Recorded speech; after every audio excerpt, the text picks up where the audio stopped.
और 1962 के भारत चाइना युद्ध के बाद ये सफर बंद हो गया था। पहले एक व्यक्ति के लिए ये यात्रा 1.5 लाख रुपए में होती थी, लेकिन अब इसकी लागत बढ़ाकर 2.5 लाख रुपए कर दी गई है।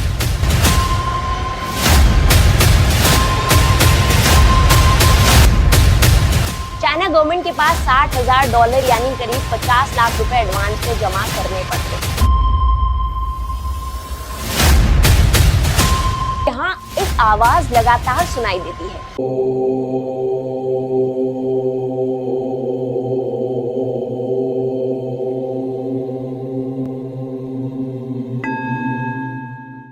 कैलाश मानसरोवर ऐसी जगह जो ना सिर्फ धर्म का केंद्र है बल्कि रहस्यों से भरी हुई एक अलौकिक दुनिया है। ब्राजील के रियो दी जेनेरियो की G20 समिट में भारत के विदेश मंत्री एस जयशंकर और चाइना के विदेश मंत्री वांग यी की एक खास मुलाकात हुई और बात हुई कैलाश मानसरोवर यात्रा को फिर से शुरू करने की, जो पिछले 5 सालों से बंद थी। ये यात्रा आखिरी बार 2019 में हुई थी, उसके बाद से ये बंद है। साथ ही दोनों देशों के बीच डायरेक्ट फ्लाइट्स चलाने पर भी बात हुई है। नमस्कार, मैं अर्चना शर्मा और आप देख रहे हैं दुनियादारी। कैलाश पर्वत तिब्बत का हिस्सा है जो अब चाइना के कब्जे में है, इसलिए यहाँ जाने के लिए चाइना की परमिशन लेनी पड़ती है। 1951 में तिब्बत पर कब्जे के बाद चाइना ने यहाँ पिलग्रिमेज की अनुमति दी। फिर 1954 के एक अग्रीमेंट के बाद इंडियन पिलग्रिम्स को भी एंट्री मिल गई। लेकिन 1959 के तिब्बत अपराइजिंग और 1962 के भारत चाइना युद्ध के बाद ये सफर बंद हो गया था। फिर 1981 में यात्रा फिर से शुरू हुई, पर 2020 के बाद कोविड-19 और गलवान वायलेंस की वजह से ये यात्रा दोबारा रुक गई। साथ ही चाइना ने भारतीय श्रद्धालुओं के लिए कैलाश मानसरोवर यात्रा को मुश्किल बनाने के लिए कई स्ट्रिक्ट रेगुलेशंस लागू किए हैं। 2020 के बाद चाइना ने एक नया प्रावधान लागू किया, जिसके तहत नेपाली कंपनीज को भारतीय नागरिकों को कैलाश यात्रा करवाने से पहले चाइना गवर्नमेंट के पास $60,000 यानी करीब 50 लाख रुपए एडवांस में जमा करने पड़ते हैं। इसके अलावा तिब्बत टूरिज्म ब्यूरो ने भी यात्रा पैकेज की कीमत बढ़ा दी है। पहले एक व्यक्ति के लिए ये यात्रा 1.5 लाख रुपए में होती थी, लेकिन अब इसकी लागत बढ़ाकर 2.5 लाख रुपए कर दी गई है। ट्रैवल एप्लीकेशन प्रोसेस को भी कठिन बना दिया गया है, क्योंकि अब आवेदन करने वाले व्यक्ति को स्वयं उपस्थित होना अनिवार्य कर दिया गया है। इन सभी प्रतिबंधों और शर्तों के बावजूद भारतीय श्रद्धालुओं को कैलाश मानसरोवर यात्रा की अनुमति नहीं मिल पा रही है। जहां पहले हजारों श्रद्धालु इस पवित्र यात्रा पर जाते थे, वहीं जनवरी 2024 में संख्या घटकर मात्र 38 रह गई। ये 38 लोग भी विशेष चार्टर्ड प्लेन के जरिए यात्रा कर पाए। साथ ही कैलाश मानसरोवर की यात्रा को लेकर चाइना और भारत के बीच 2 समझौते हुए हैं। पहला समझौता 2013 में तत्कालीन विदेश मंत्री सलमान खुर्शीद और चीन के विदेश मंत्री वांग यी के बीच हुआ था। इसमें लिपुलेख दर्रे से यात्रा का रास्ता खोला गया था। पहले समझौते के मुताबिक यह 2013 से 5 साल के लिए वैलिड था और हर 5 साल के लिए अपने आप बढ़ता जाएगा। समझौते में कहा गया कि दोनों पक्ष सहमति से इसमें बदलाव कर सकते हैं। दूसरा समझौता साल 2014 में तत्कालीन विदेश मंत्री सुषमा स्वराज और वांग यी के बीच नाथुला दर्रे से यात्रा शुरू करने के लिए हुआ था। दूसरे समझौते में भी ऐसी ही कुछ बात हुई थी। समझौते में कहा गया कि बड़ी संख्या में भारतीय तीर्थयात्री टूर ऑपरेटर्स के जरिए कैलाश मानसरोवर जाते हैं। चाइना ने इन तीर्थयात्रियों को जरूरी सुविधाएं देने पर सहमति जताई थी। दूसरे समझौते में कहा गया कि भारतीय तीर्थयात्री नाथुला दर्रे से चीन में प्रवेश या निकल सकेंगे। तीसरा विकल्प नेपाल के रास्ते निजी ऑपरेटर्स के जरिए चाइना जाना था। सभी मामलों में भारतीयों को चाइना का वीजा चाहिए था। ये यात्रा हर साल जून से सितंबर के बीच होती है। इसके कई रूट होते हैं, जैसे उत्तराखंड के लिपुलेख पास से एक रूट शुरू होता है, दूसरा सिक्किम के नाथुला पास से जाता है, एक और रूट तिब्बत के शिगात्से सिटी से शुरू होकर कैलाश तक जाता है। लिपुलेख पास के रास्ते से लगभग 24 दिन लगते हैं और नाथुला पास से यात्रा 21 दिन में पूरी होती है।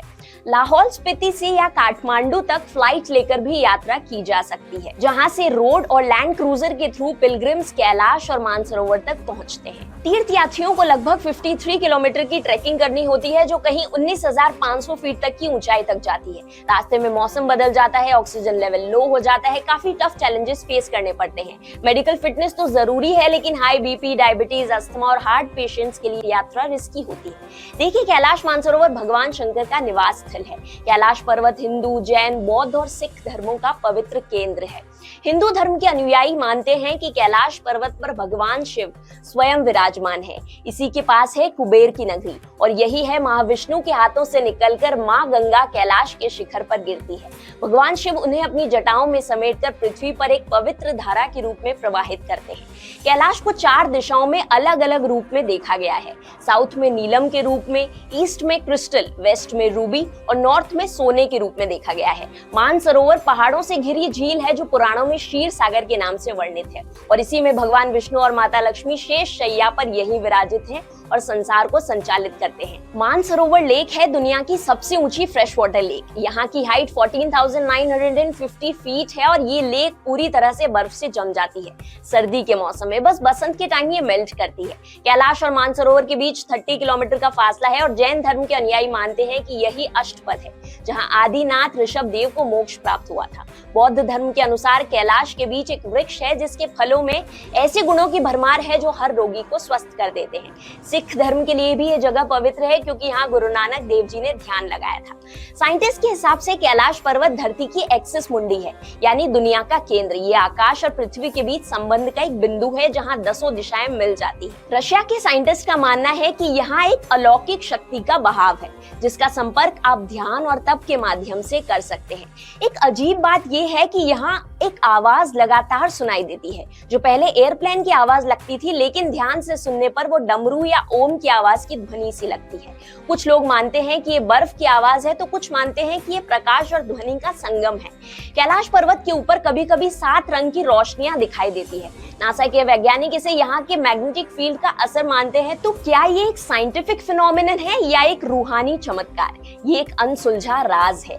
ये यात्रा बहुत ही कठिन होती है। सही इक्विपमेंट के साथ और फिजिकल फिटनेस मेंटेन करके ही यात्रा शुरू करनी चाहिए। यहाँ का टेम्परेचर अक्सर माइनस में होता है और हाँ, अगर किसी पिलग्रिम की डेथ हो जाए तो चाइना की बाउंड्री में, तो उनकी बॉडी वापस लाने की कोई जिम्मेदारी गवर्नमेंट नहीं लेती। इसलिए सभी यात्रा शुरू करने से पहले एक अग्रीमेंट साइन करते हैं।